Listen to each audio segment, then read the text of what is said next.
गायब कर दी 2, कितनी बची? 10 सब बताओ। 10। उसके बाद मैंने गायब कर दी 3, कितनी बची? 7 उसके बाद मैंने गायब कर दी 1, कितनी बची?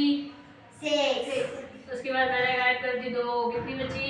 3 उसके बाद मैंने गायब कर दी 2, कितनी बची? 1 मैंने सारी गायब कर दी। 0 अब बताओ कलर्स नेम, ये कि कौन कितने सारे कलर है इसमें?